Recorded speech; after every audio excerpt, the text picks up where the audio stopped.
I'm Xeno Kovah. This is Kallenberg, and we're going to be talking about detecting code integrity attacks today. So we work at the MITRE Corporation, which is a nonprofit company that runs 5 federally funded research and development centers for the US government. And the main place you would have probably heard of MITRE is from CVE, so we run CVE. So most of our stuff is not public-facing type things, so we're happy to be able to talk about this publicly. And so, like I said, the problem we're going to talk about today is code integrity attacks, knowing when someone is compromising your code and modifying it. So the way that the security game plays out today is that you've got malicious software and you've got security software. And the security software is supposed to just tell you of the presence of the malicious software and hopefully get rid of it. Well, so at such time as the security software is actually good enough to get rid of malicious software, which I don't think we're really there today, but in a future world where we have security software which actually impedes the attacker in some meaningful way, then the security software will start to become the target by the malicious software itself. So they need to keep doing their job. And so they can start, instead of going after, just generically bypassing signatures and going after the operating system to compromise, the stuff below the security software, they can go after the security software directly. And they can use code integrity attacks. That means things where you're, putting an inline jump in some code which jumps out to stuff and filters results, as you see in rootkits. It can be things like no upping out checks within code in order to force it always down some path, like you see potentially with like software cracks and things like that, where you want to bypass a key generator or a key input. And so the point is, the security software will now lie. The security software, when it's targeted specifically, it's going to lie because they're not really built to handle an attacker at the same privilege level being able to modify them. So what we do is we can add some additional software to try to deal with this problem. We can add more software, which doesn't necessarily solve the problem, but we can check the security software. Well, if we do this, then the attacker is just going to play the same game. Adding more software that's not fundamentally different is not going to make any change. They're going to do the exact same thing against our security software as well. And so our program is called Checkmate. Checkmate has, it's checking the security software. But the important thing is that now we're adding a self-checking mechanism so that we tell you, our software may be forced to lie, and it may say the security software is okay, but then when it checks itself, it's going to say, but don't believe me, I'm not actually okay. And so some security software does incorporate some element of self-checking into it, but we would argue that the current self-checking mechanisms are pretty naive, and they really, when you're doing a self-checking mechanism and you're evaluating it on the system that's being checked, that's the expected compromise system, that just leads to problems where ultimately it's bypassable. So, if we add this sort of self-checking mechanism, as I said, some security software does have a type of this, well, the attacker can just, again, play the exact same game, go down to the self-check software, and manipulate that. So the point is, you can just keep playing this game ad infinitum, and it's not going to make a difference. So, but the key difference that we're going to talk about with Checkmate that differentiates this from other security software is that we build the self-checking mechanism in a very specific way, where we're constructing the self-check explicitly to build in a timing side channel in its execution. So here we're using a timing side channel to help us in defense rather than you typically see it used in offense to extract keys and things like that. We're making it so that with our self-check, if you try a code integrity attack against it, it will lie just like the attacker wants. It'll calculate that the checksum is good, but it'll lie in such a way that the timing is manipulated. And so this is analogous to the case. If you ask someone if they're okay and they say, I am okay, you don't believe the content of that message, right? There's something wrong about the timing of that message that indicates that the person's not actually okay. And so that's the key point. There's a lot of work that has to be done in order to get this software in this specific way, and we'll sort of talk through the design parameters that are necessary. So as I said, Checkmate is two components, but we're only going to be talking about one today. There's the measuring other security software and measuring the operating system itself.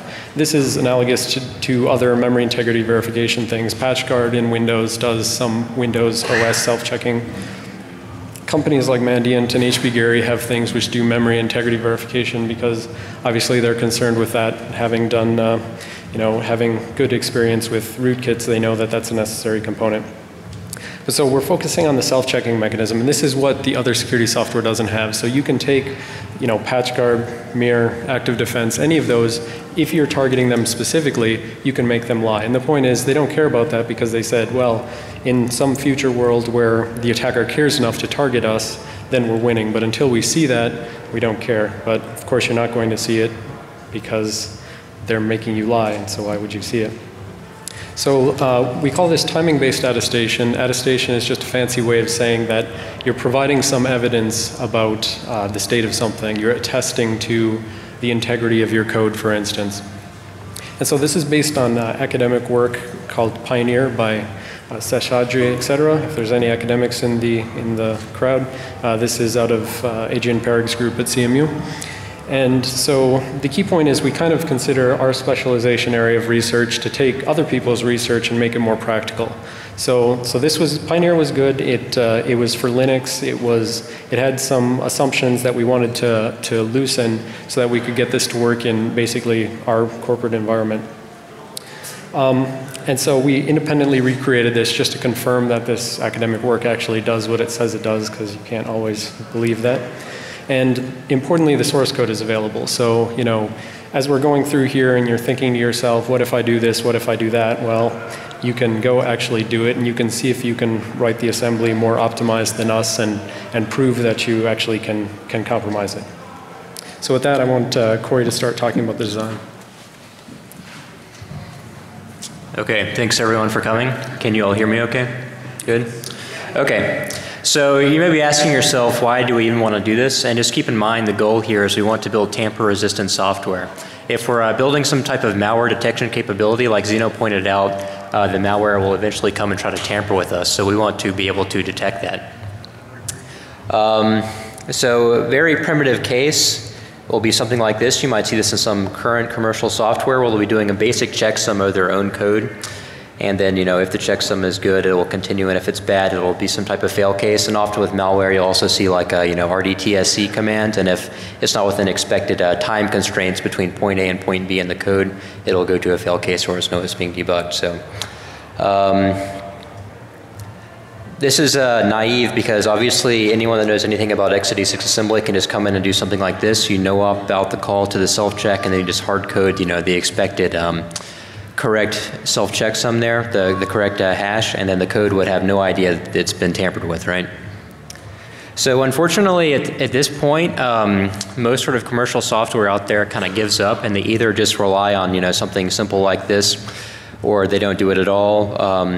And maybe to improve it, they'll just try to obfuscate the hell out of it, but they never really try to improve upon that method and make it more hardened, and that's what we want to do. We want to make this style of self-attestation better and more resilient to attack.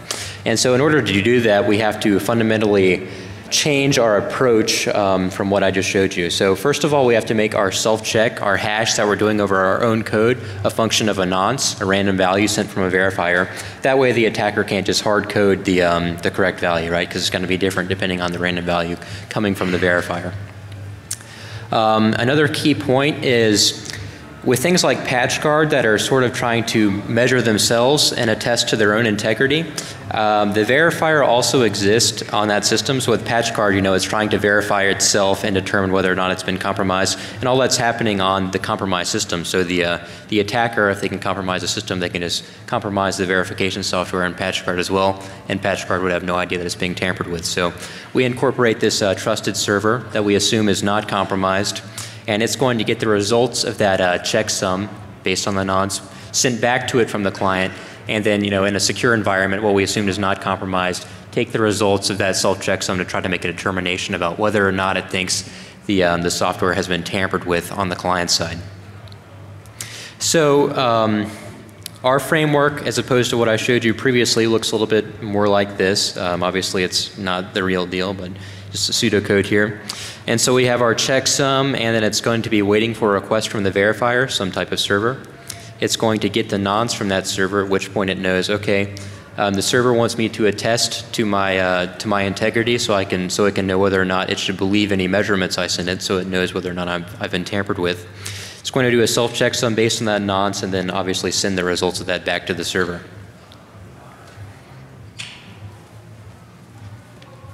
All right, so the first thing, like he said, the first thing the nonce gives us is just there's not a one-to-one mapping of like this is the correct self-checksum. So now if we have a nonce that's 32 bits, we know that there has to be at least 2 to the 32 possible combinations. When we have a larger self-checksum that's not just a single 32-bit value, when it's actually 60 words, that means you've got actually an attacker would have to pre-calculate 96 gigabytes worth of data and like keep that on the machine that he's compromising. If he does that, then he can definitely respond in the correct amount of time. He can just say, oh, let me look that up in my table. This input nonce equals that output checksum. Let me just send that along. But for our laptops and things like that, we don't have 96 gigs of memory on them, so we consider this a good enough initial thing for 32-bit systems. Maybe a big, huge 32-bit server wouldn't be, but then you go to more 64-bit systems. On the 64-bit systems, it's just completely infeasible that they're going to do a pre-calculation of all the possible inputs to outputs. So that's the first good thing you get by adding a nonce and making it so that every different self-checksum is fresh and it's a function of a nonce. So now we want to talk about what is the actual data that we need to attest to in order to say that our code is untampered. Well, the first and most obvious thing is we have to read our code itself. We have to measure our code and somehow mix that into the self-checksum, and then that will, you can think of it like, in the naive case you do a CRC over your own code in order to say my code is good, or you do a hash over it, etc. But we're doing a sort of special checksum that has some additional criteria that we'll talk about next. So the first thing is you need to read your own code. The second thing, well, sort of the second and third thing, is that you want to say something about that the code that's reading your own code, the self-checking code itself, you want to say something about it's in a range that you expect and everything sort of matches up. So first of all, you have the pointer that's pointing to yourself. You include that pointer because that says something about where in memory your code is actually reading itself, so where in memory is your code stored, and then you include the instruction pointer next because that says where in memory your code itself is executing, and those two things should kind of match up and be in the same memory range. Otherwise you could potentially have an attack. So now if we expand this a little more, we dive down into the self-check and we say, okay, what do we need to incorporate? So now a self-check, our pseudocode here would look like, get the start of my code, get the end of my code, and now inside of a while loop, and this while loop is a very critical component of it, inside of my while loop, I'm going to loop through and I'm going to just somehow incorporate the nonce that I got in the start, the star DP, that's the dereferenced data pointer, that's my actual 4 bytes of code, the data pointer itself. I'm going to calculate the EIP using the typical assembly mechanism of just calling 0 bytes ahead and then popping the return address off the stack, which gives me my current EIP. And then going to mix that in as well. And then finally, there's just this generic mix that we're talking about here, and that is basically it's a rotate, and that's because some of the previous academic work had found that if you don't, some of the previous academic work said you can kind of think of this self-checksum like a stream cipher, and you want to add confusion and diffusion, and so this mixing is the diffusion. You want to rotate the results so that if there's like just a change in one bit, it'll eventually rotate through and affect all the bits. But so there's some additional problems with even this. So even this code right here, this pseudocode, there's a couple of problems that we have here. The first is that it's potentially parallelizable. We said, think back to the very first thing we were talking about. We're trying to get code where when it lies to you in a suspicious way. The timing of it is different. And so the problem here is we want to get it to, there's some fixed amount of time that this thing should take, and you should never be able to go faster than that. Well, the problem is the code is potentially parallelizable, so that means an attacker could break it up. If I'm just writing this code and running it on my CPU, an attacker who knows more than me can go, parallelize it off on the GPU. Well, so you can actually get around that. That's one of the first things a lot of people think of is I'll go faster by parallelizing. You can get around that by computing the self-check as what the original Pioneer paper called a strongly ordered function. I haven't been able to find any reference to this in other work, so I don't think this is the correct term, but strongly ordered function just means the order of operations matters for the output order, and that means you can't rearrange the order of operations. And so you can do the math on it and see that if you take A plus B and you take the quantity A plus B and then you XOR it with C, and then you take that quantity and then you add it to D and so forth, if you're accumulating this, building up this checksum, if you do it in that order as opposed to you take A and B and you go do it on one core and you do C and D on another core and then you try to XOR those results together, with high probability the results are going to be different. And so by doing this, just making sure that when we incorporate things into the self-checksum, that it's this add XOR, and you want to make sure you're always maintaining that, then we're successfully making it non-parallelizable. So that takes that off the table. Then the other problem is one of just optimization. So we said we want to make it so that our thing is the fastest possible implementation. We're running as quickly as possible so that if the attacker adds overhead, it makes it take longer and it's lying in a strange way. And so this is kind of a problem which you can't really get around. There's no like formal way. The academics sort of got sidetracked here with saying we're going to formally prove that this is the optimal Intel assembly, and that's a very hard thing to model, right?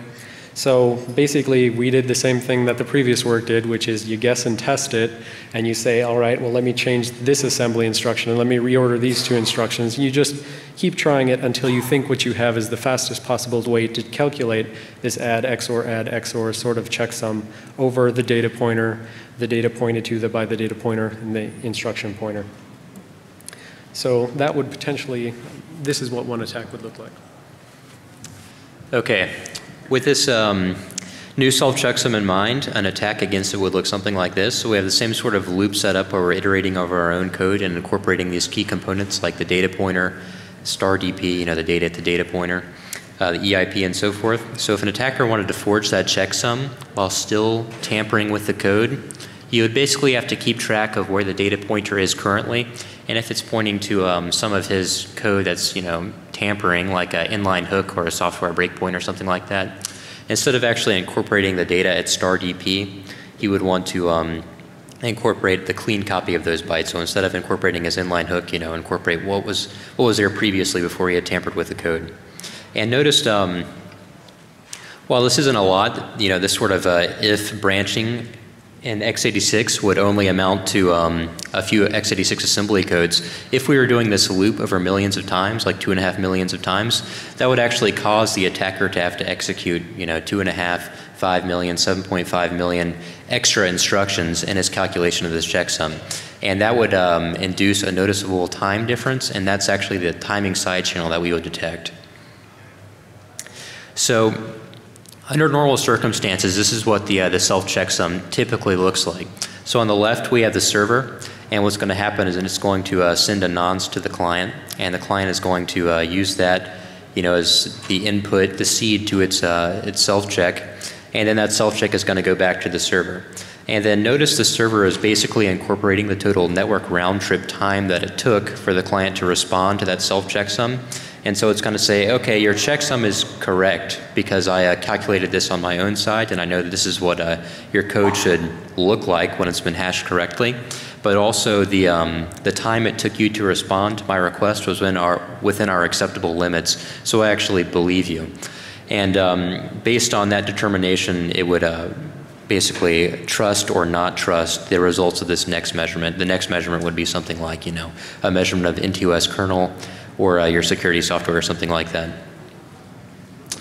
So this is what the diagram would look like if we were actually attacking and tampering with the software. So it starts off the same where we send a nonce to the client, and then the client uses the nonce as the input for its self-check, and then the self-check goes back. In this case, the self-check is correct because the attacker has forged the value. He's done that, keeping track of where DP is, and if it's pointing at bad, tampered with data, he's going to replace that with good data.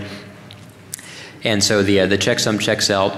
But then the server notices, okay, look, your network round trip time has increased somewhat. You can see that on the left side, the delta T is larger than expected. So yeah, your checksum is correct, but I know that something is up because it took too long for you to respond to me. And so this measurement of your system that you also sent, the measurement of NTOS kernel or whatever, I'm not going to believe it because I think you're being tampered with.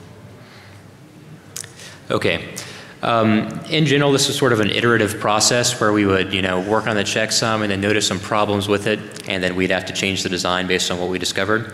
And so another problem we noticed with this approach was that when we're incorporating the instruction pointer, it's the same at every iteration in the self-checksum. So instead of doing this goofy trick where you have to, call ahead, then pop off the stack to get your current EIP in x86, the attacker could actually just hard code that instruction pointer. So notice in this case, he's actually gained a few x86 instructions that he does not have to execute. He's made the self-checksum smaller. And so he's gained some instructions by optimizing this instruction pointer being inserted into the checksum. So that would allow him to go over here and forge the data pointer. And so he'd be able to tamper with our code and have a net result of 0 additional time into the calculation of the self-checksum. So with this in mind, we had to go and sort of redesign how we are going to actually calculate this checksum. So what we need to do is make it so that it's not a fixed instruction pointer, which is always incorporated in the checksum. And so how this can be done, and how it was actually done in some related work, is you make it so that you break up your code into multiple blocks. Each independent block is still doing the same sort of thing that you just saw on the previous slide. It's incorporating the data pointer, start AP, instruction pointer. But the key thing is that you pseudo-randomly choose which location you're going to go to next. So basically, what this sort of diagram is trying to show, if you can see my mouse, is that when you start out at block 1, you go down to the end, and the first loop through block 1 may choose to go to block 2, or sorry, go to block 3, and then block 3 will get done and it'll go somewhere else. But the second time you get through block 1, it'll pseudo-randomly choose that it's going to go to block 4. And so the key point here is the attacker can't hard code the location where you're going next because it's chosen differently each time. So to do that, we need to add a pseudo-random number generator. We use the same one Pioneer did, and it's basically you seed it with your nonce. That's easy. You've already got some fresh seed for it for every single measurement. And then you just basically do it. This is nice and simple in assembly language. You basically take your current value times the current value squared, ORed with 5. And so this works as a pseudo-random number where it'll cycle through all the possible values before looping back to the one where it started. Then we can also do some things like making the data pointer a function of this pseudo-random value that we now have available. So instead of doing a strict linear sweep over our entire memory, we can bounce around and we can go to different locations each time. And that potentially makes it so that the attacker can't say, well, I know that when you get to loop 4086, you're going to hit my data that I compromised. You're going to start reading that. And so I'm just going to pop in just in time at 4086. Maybe I'll use some other processor to change this stuff just in time. He can no longer have an expectation that for any given nonce, he doesn't know when we're going to be reading any change that he potentially made to our own code. So this is the closest thing we're going to show to the real code. We'll show the real code next, but this is just, again, this is still really just pseudocode, but this is almost real pseudocode. And so how it works is we've got 8 macros, block 0, block 1, block 2, through block 7. Each of the macros does the same thing. They're basically going, and now we're not having that while loop just as straight up regular C code like you're used to. We're saying, there's going to be some loop counter that we're keeping track of as we go. As Corey already mentioned, we do 2.5 million iterations through this loop. So we'll hit one of these blocks, 2.5 million times. And so if the attacker wants to compromise this, he has to, modify things within this and make sure that he fixes up all the values, and that adds instructions, which when multiplied by 2.5 million equals many instructions. But so basically, look at the loop counter. If we're done with looping, just jump to the end. Then, in the real assembly language kind of thing, we already have 2 forms of the instruction pointer. We have one of them just already sitting in the ECX register, because that's what we use at the end of the block. And then we have one that got pushed onto the stack. So we've got a target destination EIP, which is the start of a block, and we've got a source EIP, which is what gets pushed onto the stack by a call instruction at the end of each block. And so we start mixing these things together, and all we're doing is we're going to do an add XOR with each of our values that we said we care about. Starting with the EIP, then the next thing, add in the pseudorandom number, which we change through each loop, add in the data pointer, the data pointed to by the data pointer, go ahead and update your pseudorandom number with that x equals x squared over 5, and then update the data pointer so that we choose a new pseudorandom location with our own code. That's going to be the next place that we're going to read ourselves. And then mix it all together with rotate. And then finally, we're going to calculate the next location to jump to pseudo-randomly. And so you can think of these blocks, they're all just code in an array in our own kernel module. And so you can think of it like an array of 8 of the blocks of this assembly language. So we're going to start at the base of the array, block 0 base, and then we need to pick the new index pseudo-randomly. So we take the pseudo-random number, we AND it with 7 in order to get the bottom 3 bits, right? So that gives us potential 8 possible values that we're going to index to in this array of code. And so that basically says, take the size of each block plus this index, 0 to 7, and then that's the next place we're going to go. Just calculate that all, put it in ECX, that's where we're going next. So you can read the real paper, you know, this has an academic paper behind it, 16 pages of goodness and plenty of assembly. And basically all of this stuff looks exactly like that pseudocode I just showed. The only difference is we show the actual rotates here, and then there's some additional state that we want to keep about the system that we don't have time to go into. But there's additional stuff you want to do, otherwise there's additional attacks the attacker can do. Okay, so defense is boring, so let's talk about offense a little bit. So what would the attacker have to do if he actually wanted to try to break this system? Now, the original paper that we mentioned, the academic paper out of CMU, outlined 4 attacks, or I guess really 3 attacks that you can do against this style of a self-checksum. And so keep in mind that we're incorporating things like the data pointer, star DP, the program counter, into the self-checksum. So if the attacker wants to forge the checksum, he's going to have to, and be manipulating the code, he'll have to forge some subset of those components we're mixing in, star DP, DP, or the instruction pointer. Notice if he wasn't forging any of those values, if DP was the same, if EIP was the same, if star DP was the same, he would just be running our untampered code and we would be winning already. So he's going to have to forge some of those values. So in the naive case, the worst case for the attacker is basically where he is forging most of those. The more components he has to forge, the worse for him. So in the worst case, you can see on the bottom right is when he's forging the data pointer and the program counter. So how this attack typically works is the attacker would create a clean copy of our self-checksum code, what we're measuring over, and then he would point DP at that code, and he would have some custom, his own version of the self-checksum that is going to point DP at that code. And then notice if DP is pointing at that clean copy, star DP will already be good, since it's good and untampered. But he'll have to be, you know, DP is having to be forged because it's not pointing at the real copy of our code. It's it's just a clean copy. It's not where our code actually exists. That's executing. And it'll also have to forge the program counter, the instruction pointer, because he's not executing the real authentic self-checksum. He is executing his own custom version that is forging these values. So that's the worst case for the attackers having to forge all those components. The best attack we could come up with was in the bottom left, where the attacker does not have to forge star DP because he's using a clean copy, like I outlined before. And also, he does not have to forge DP, the data pointer. The reason being, we're running this on a Windows environment as a Windows kernel module, and even in Windows XP that doesn't have ASLR, we have something that we have to deal with called faux. We call faux ASLR, and that's because the Windows kernel module loader doesn't respect the base address that you put into the kernel driver. So you could tell the kernel, hey, I want this driver loaded at address 0x deadbeef, but the kernel's going to totally disregard that. So we actually rely on the self-checksum code to report back where it's located in memory. And this introduces an attack into our system where the attacker can also lie and say, hey, guess what? You're actually located where your clean copy is. And this allows them to not have to forge DP, but they're still having to forge the program counter because they're running their own custom version of the self-checksum code. Hopefully this will be a little more clear when I show you the diagram next. Okay, so once again, this is what the self-checksum looks like. On the left we have the server, or the verifier, and on the right is the client. And so the measurement request comes into the client, including the nonce for the self-checksum. We have this main switch case, that's receiving all these packets, and it says, okay, I've got a self-checksum request. Let's go ahead and do that. Here's my nonce. The self-checksum occurs, goes back to the server. Server is like, okay, everything's all good. Your self-checksum is good, and it took the expected amount of time, so I believe you.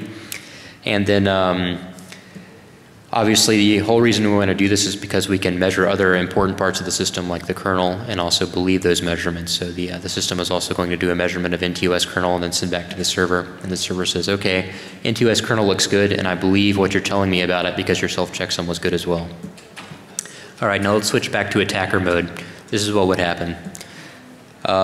Notice the main thing the attacker is concerned with, again, is corrupting this general system measurement. So he wants to install hooks into NTOS kernel, things like kernel loggers, or keyboard loggers and that sort of thing, and have them be undetected by our measurement system.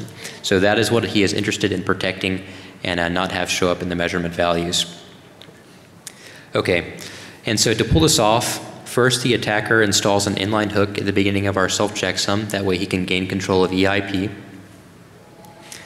He has this custom version of the self-checksum that is going to forge the self-checksum value, even though the original code has been modified. He still wants to produce the correct self-checksum.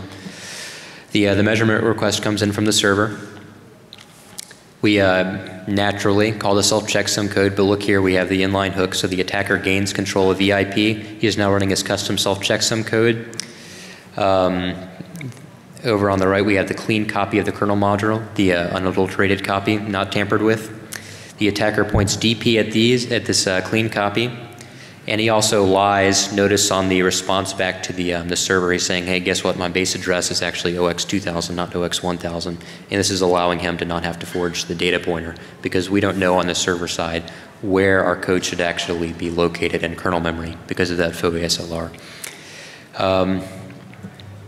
So then the attacker wants to execute his corrupted system measurement call. That way he can lie about what NTOS kernel actually contains. That goes back to the server. The server says, okay, NTOS kernel looks good. The self-checksum matches up with what I calculated on my own side, but you took too long to do this, so I don't really believe you. So we would flag that as something that needs investigation.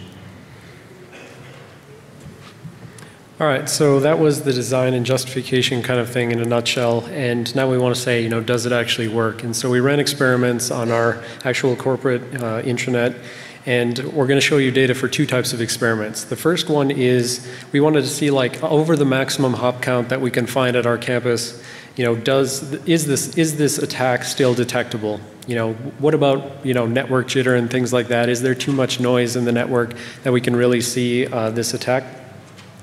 And so that's the first thing, does it work over the maximum hop count? And the second thing is, does the same, is there a single bound that we can set to say this is the good self-check time, and can we use that same bounding at different locations on our network? So we're going to take two hosts, we're going to put them at the 10 links, and then we're going to physically move them to 8 links away and measure them again, physically move them to 3 links away, measure them again. And so these were desktop systems, so that was not fun. But so here's some raw data. So we had 31 different hosts over in a lab that's used for our training. And so 31 hosts, you can see that basically the first thing here is that all 31 hosts basically behave the same way at the same time. So when we have the no attack present, all 31 hosts basically take about 111 milliseconds to do this round trip time. So we send a request from our server, they're 10 links away. They calculate the self-checksum, they send it back in 111 milliseconds. When the attacker is there, so we had the ability to turn on our reference attacker, just like toggle it on with a request. When the attacker is there, clearly the attack is a much different time. It's clearly outside of this baseline time. We can set some fairly narrow gauge on what's acceptable for the amount of round trip time. But so this is the first sort of validation that, all right, although it's not a large magnitude of increase, that's the important part. It's not a large absolute time. It is still a decent percentage time. And so we can always just kick up the number of iterations, and we're still going to have this, what ends up being like 1.7% overhead for the attacker. It's always going to take him 1.7% longer in order to do this. So if instead of doing 2.5 million iterations, we do 25 million iterations, then instead of taking an extra 2 milliseconds, it's going to take an extra 20 milliseconds. So you can always increase that, but it's at the cost of this thing taking more time. But you see a graph like this, and you know the first thing your eyes are drawn to are the outliers, and you say, what is that? What does that say about your results? And so first of all, you say when there's no attack present, it actually sometimes goes faster than the quote baseline correct good thing. And so we think that's just initial evidence that we haven't sufficiently optimized this, or that we're not, potentially taking some caching effects and things like that into consideration. But the important thing is that, first of all, the amount of magnitude that this pulls a good guy down in these best case runs is not enough to pull an attacker down into the good area if an attacker could somehow take advantage of this. And the second thing is that, like I said, this is 31 hosts, and this is actually just one-off measurements here. It's basically, this one host, this one time, somehow got lower. And so we basically think this is just, like I said, we're not necessarily taking all potential caching effects and stuff like that into account. And so maybe in some cases it's just getting lucky and it's hitting, the perfect, all the cache and everything is just lined up so that the thing runs a little bit faster. And I should say, we validated these network round trip times against RDTSC self-reported amount of time, which we wouldn't use in a real system, but for experiments, we confirmed that these are not like network abnormalities. These are actually on the host. It definitely took less time. And so the next thing you're going to ask is, what about the things where in the attack case it's getting pulled up? So you see there's no attacker data where he gets like pulled down accidentally. There is attacker data where it gets pulled up. We think that's again the same thing. We optimized the thing as best we could through guess and test. And we know that when the attacker is adding in additional instructions, clearly it adds overhead, but then he's maybe having more opportunities to get unlucky on the caching and side effect type things as well. So the next thing was just to say something about, is there a single value that we can say in baseline, like this is the correct time that it should take for a, Core 2 Duo running at 3 gigahertz, this particular revision of the hardware? And so the answer is yes, there is some upper and lower bound we can set, but of course, as you would expect, the more network hardware you go through, the more potential there is to pull up the amount of time that is the quote good time. And so all this is showing basically is that when you're one link, when you're connected through a crossover cable, your measurements are down there in the, 110.25 range, and when you're over 10 links, you're up closer to the 110.75 range, things like that. So this is saying we do have a wider range in this sort of case, but the key point is we can use a single baseline, and it's still sufficiently distinguishable from the attack traffic, as you can see at the top of the graph. And so that worked for us, network round trip time within our intranet, but obviously when you have jitter and things like that, we don't expect this to work over the internet. We don't expect this to work over wireless. So Corey's going to talk about what we can do in those cases. Okay, so like Xeno pointed out, this scheme obviously wouldn't work over like a VPN over the internet because of the large amount of network jitter. Lucky for us, these academics proposed a similar protocol that used the trusted platform module as a sort of a trusted stopwatch, is the best way to think of it. And so that way you can push the timing to the client side, and you can actually trust that timing because the TPM is assigning the times. And unless you're Chris Tarnowski and have a fib or something, hopefully you can't, forge your own time values. So the way the system works is it's very much the same. A nonce comes into the client. The client, before it calculates a self-checksum, it does a tick stamp, which is asking the TPM, okay, give me a signed current time value. Then it incorporates bits from that signature as its nonce, just to avoid some possible attacks there. And then it calculates a self-checksum with that as a nonce. And then when it's done, it does one more, asks the TPM, okay, sign me the time one more time. And that way we have the signed time for the beginning of the checksum and the end. And then the server can obviously just verify the signatures on the server side to make sure the times haven't been tampered with. And then take the delta, the difference between the two times, to say, okay, this is how long your checksum actually took. And so this is great in theory because it would, all the timing is on the client side. We don't have to worry about network jitter at all. Unfortunately, things with the TPM, if you've ever worked with a TPM, are kind of crazy and don't work very well. So let's talk about some of those results. All All right, so here's that TPM implementation on a single host, and you can see it's much like the diagram I showed you before. The attack is installed in the middle, obviously, and we have a very distinguishable attack is installed, attack is not installed, so we can detect that. Yeah, notice down here on the right, the median goes down after the attack is installed, and we really have no idea why that's happening because there's a lot of mysterious things happening with the TPM that we don't understand.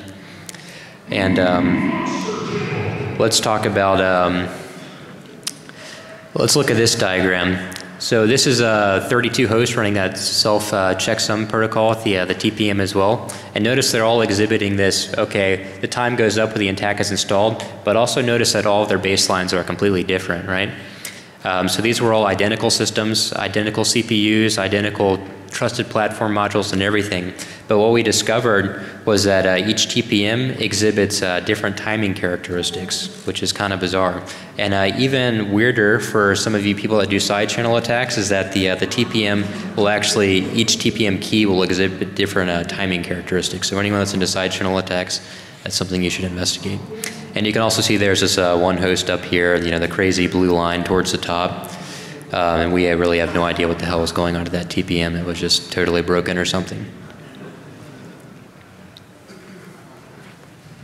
We think we actually broke the TPM from overuse. We were using that specific system for previous experiments where we were just like hammering it with a bunch of TPM tests. So we somehow broke it. All right, so at this point, this is where most academics would claim success and move on. You say, I have proven that I can detect, you know, I can detect when you're tampering with my software, I can detect it over my intranet, and I can detect it, you know, using this TPM mechanism. Yes, with the TPMs, I have to baseline each system individually, but you already have to go around to every TPM anyways to install keys or to tell it to generate keys. So when you're generating the keys, you can potentially, you know, do a timing baseline anyways. But when we were doing this, you know, we were concerned with, you know, how can we actually get around our own system? And so what we found is that what we've been doing here is we've been trying to channel the attacker to this very narrow place. We want to force him, if you want to hook the kernel, you got to hook the security software, and then you got to hook us, and then you got to hook our self-check, but aha, you know, it's a trap. The self-check will actually behave differently once you hook it. Well, it turns out that the attacker doesn't have to hook any of that, or he can change the way he's hooking in order to get around us. And you can do this with talk to attack, time of check, time of use. So when we're checking the system, it'll look different from when the system's running normally. So there's 3 conditions that have to be met for a talk to attack. And if we can break any of them as defenders, we can break the whole talk to attack. And, you know, different systems have different assumptions which break some of these. But in our case, where we're assuming we're at the exact same level as the attacker and we're in the Windows kernel where there's a lot of flexibility, this can be pretty difficult. So the conditions are the attacker has to know when you're about to measure something. And so if you're at the same privilege level, that's pretty easy, right? They can always know when you're about to start a measurement by just putting they can put a hook into your code, right? They're always going to bounce out to their code before you ever even have a chance to measure your own code, right? Way up in the prologue, way up in the code that listens for network packets. So the attacker has to know when you're about to start. They have to be able to move themselves to some unmeasured location, or they have to remove their existing hooks for the duration of the measurement. So they basically have to clean things up so that at the time that you check it, it looks clean. And they have to be somewhere that's not measured. And then the third thing is that they need to reinstall as fast as possible after the check is done, because if they don't reinstall right when you're done measuring, then the system is running for some period of time where they're not in control. And that's kind of a problem that, you know, leaves them vulnerable to things, to other just regular detection mechanisms. So, you know, this is what it would look like in our first sort of picture. We left off with, you know, the attacker has fallen into our trap. They've gone after the self-checking software. But, you know, if he's being clever about this, he actually doesn't have to do that. What he's going to do is he's going to say, you're about to do a self-check. You're about to do, you know, a measurement of NQS kernel, or you're about to do a measurement of, you know, McAfee. I see you're about to do a measurement. I'm just going to go ahead and erase all of the things that you're about to measure. Everywhere that you would detect me, I will erase that, and only that. He can still have hooks elsewhere in the system. He just has to target it to the specific measurement you're doing right now. And so in that case, you do a measurement, and there's no changes detected. Once you're done, he reinstalls himself immediately at the end. All right, so we really found that there's actually a bunch of academic work that is talk-to attacks, but it doesn't like claim it explicitly, and so that's why we kind of thought it was important to pull out this, because you look at things like academic and non-academic work as well. I mean, if you're thinking in a talk-to sort of sense of things, you can look at like where did Joanna Rakowska leave off the virtualization-based rootkits and things like that. She left it off with, okay, yeah, you guys can go time me in order to detect that I've got a malicious hypervisor, but I'm going to watch for you timing me, and if you do that, I'm going to uninstall myself, let you do the timing check, and then once you're done, I'm going to reinstall myself. And so she called that blue chicken, but it's really a talk-to attack. And so there's, this is sort of a problem for any sort of measurement system. There's the potential here, and you have to design with it explicitly in mind. And so we don't think that most things are doing that, and we certainly didn't do that. And so now we're going back and trying to figure out how we can deal with talk-to attacks to break things. And so most academic work will just say like, I'm in the kernel, you're in user space, you can't see when I'm about to do a measurement. I'm in a hypervisor, you're in kernel space, you can't see when I'm about to do a measurement. I'm in SMM, you're in a hypervisor, you can't see when I'm about to do measurement, right? You can break it by violating the assumption that they don't know, or you can break it by saying there's no unmeasured location, I'm just going to measure everything. And that'll work on some limited systems, embedded systems, things like that. But for desktop systems, we're not going to measure all 4 gigs of memory, or if it's a 64-bit system, however much memory. We're not going to do that every single time, so that's not reasonable. So we're sort of focusing more on the preventing them from reinstalling themselves deterministically, having some window where they've let go of the system and taking advantage of that. The other just minor point is that we've said this talk is about code integrity protection, detection. Control flow integrity just meaning, if there's other ways besides hacking the code that they can start running their stuff, the most common one being changing function pointers and things like that. Those are kind of enablers for talk-to attacks. That's why they can see that you're about to start doing things. All right, so in conclusion, what we've basically shown in this work is that, we have a more practical system, runs on Windows XP, runs on Windows 7. We have a system where we can detect if you're modifying our self-checking code, can detect it on the intranet based on the round-trip time, and we can detect it, sort of arbitrarily based on TPM trusted stopwatch if we baseline the time for your specific system. And we know that the attacker can get around it with talk-to attacks, but the key point is he's doing a talk-to attack, our code is unmodified. So in the academic sense, we've won, but we're still concerned about this. So we still want to find ways to mitigate talk-to attacks. So thank you for coming. You can go check out the code on Google Code page. And we've actually got videos, rather than README files, we've got videos that show you exactly what you should do in order to install our software and validate our results, run it on your own machines, tinker around with the assembly code, see if you can make it go faster than we can. And so speaking of videos, the last thing we're going to pimp here is opensecuritytraining.info. That's a site that we contribute to on our free time, where we put up class material that we use for MITRE internal training, and then we put up the materials itself and videos. So I've got 8 days worth of material on things like x86 assembly, architecture, virtual memory type things, P binary format, rootkits. Corey's got 2 days currently up on exploits, intro exploits, but he's got 3 more days of videos that we're going to be editing after this. So we've got things on that. We've got a TPM class in the works, which will sort of make TPM not a black magic voodoo DRM box. It's just another sort of interesting chip that you should really try to play around with.